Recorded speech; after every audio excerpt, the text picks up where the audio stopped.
Salut les amis, c'est Jojan, j'espère que vous allez bien. Je suis au MWC, c'est tout simplement le plus grand événement high-tech au monde dans le domaine du mobile. Et c'est là où devait être présenté le Galaxy S8. Mais malheureusement, comme vous le savez, ça n'a pas été le cas. Du coup, la grande star du MWC cette année, c'est le LG G6. Et j'ai pu le tester. Et selon moi, LG a plutôt frappé fort cette année, avec un smartphone proposant des caractéristiques assez intéressantes. Et on commence direct avec ce que j'ai le plus apprécié, c'est son écran 5,7 pouces Quad HD. Alors direct on va me dire que comme on a un grand écran, on est sur un grand smartphone, et la réponse est non. Ok, on a un grand écran, mais le smartphone a peu de bords. On est donc sur un format de smartphone proposant une bonne prise en main, et je vous rassure, il n'y aura pas de problème pour pouvoir mettre le téléphone dans la poche. Il est fin, il est léger, pour l'instant je l'aime bien. Autre chose à noter avec cette histoire d'écran, c'est que ses bordures sont arrondies sur les coins. Donc à voir si c'est mieux que les autres smartphones. Encore une nouveauté pour cet écran, il intègre la technologie Dolby Vision et HDR10.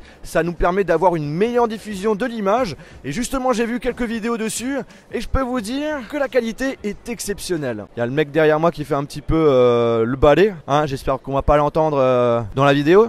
En ce qui concerne le design, on nous propose un smartphone avec plusieurs coloris au choix, blanc, noir, avec un arrière en vert et puis du gris métallisé.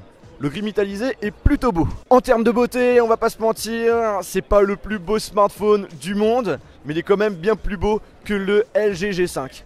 Par contre LG, ça serait vraiment cool de revenir sur un design comme le LG G4 qui était selon moi magnifique. D'ailleurs en parlant du LG G5, sachez que la partie modulaire a été complètement oubliée. Et on peut le comprendre vu qu'il a fait un gros flop. Par contre le truc qui est vraiment cool, c'est que la partie modulaire a été remplacée par la certification IP68, ce qui permet de rendre le LG G6 résistant à l'eau. Au niveau de l'appareil photo, on retrouve un double objectif comme l'année dernière. L'un permet de faire des photos normales avec un objectif 13 mégapixels avec ouverture 1.8 et un autre de 13 mégapixels avec ouverture 2.4 pour faire des photos avec un plus grand angle. Je trouve le principe du double objectif ici très sympathique. Par contre, la qualité n'a l'air pas oufissime. On verra ça justement dans ma vidéo de test parce que oui, il y aura un test de ce smartphone. Donc si vous n'êtes toujours pas abonné à la chaîne YouTube et vous attendez avec impatience le test du LG G6, n'hésitez pas à vous abonner, c'est gratuit. Pour la caméra frontale, on a du 5 mégapixels avec une ouverture 2.2 qui a un mode tout nouveau, celui de pouvoir activer un grand angle de 100 degrés. Comme vous le savez, moi j'aime beaucoup faire des selfies et le fait d'avoir un grand angle au niveau de la caméra frontale, c'est pas con. Comme à l'arrière, la qualité a l'air pas excellente. Au niveau de l'OS, on est sur Android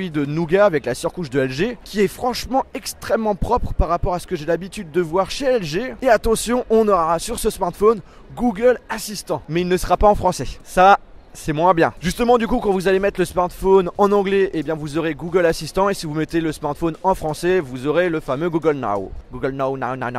Niveau nouveauté en termes de fonctionnalité, franchement on nous a pas présenté grand chose. On nous a présenté qu'un mode nouveau sur leur application appareil photo qui peut plaire à la plupart des utilisateurs sur Instagram. En gros ce mode regroupe 4 possibilités. Premièrement, on a la possibilité d'avoir un aperçu rapide de la photo qu'on a prise sans quitter l'appareil photo. La possibilité de faire 2 ou 4 photos et les mettre ensemble pour en faire qu'une. Puis pour finir, un autre mode assez cool qui permet de nous aider à faire des photos en reprenant un modèle de photo. Par exemple, je veux faire une photo d'un plat. Je prends le modèle d'une photo pro d'un plat. Et en fait, cette image va se superposer avec une opacité assez faible sur la photo que vous allez prendre pour que ça puisse vous aider à faire votre photo. Vous m'avez compris ? Franchement l'idée est pas bête, mais à voir si on va vraiment l'utiliser. Et on finit les amis avec les dernières caractéristiques. On aura une batterie de 3300 mAh. Le processeur, ça sera un Snapdragon 821. On aura 4 Go de RAM. Et au niveau du stockage interne, on aura deux choix, 32 Go ou 64 Go, avec la possibilité, et ça c'est cool, de pouvoir ajouter une carte micro SD pour augmenter la capacité de mémoire. Et pour finir, on a du USB Type C. Malheureusement, on finit la conférence avec aucune information sur le prix et la disponibilité. En tout cas, rien d'officiel, mais selon des rumeurs, il coûterait dans les 700 € et pour une sortie mi-avril. Eh bien écoutez les amis, cette vidéo est terminée, j'espère que ça vous a plu. Si c'est le cas, n'oubliez pas de lâcher un gros pouce bleu et n'hésitez pas à me dire en commentaire si vous pensez que le LG G6 est un réel concurrent de l'iPhone 7 et du futur Galaxy S8. Sur ce, on se retrouve dans une prochaine vidéo. Salut!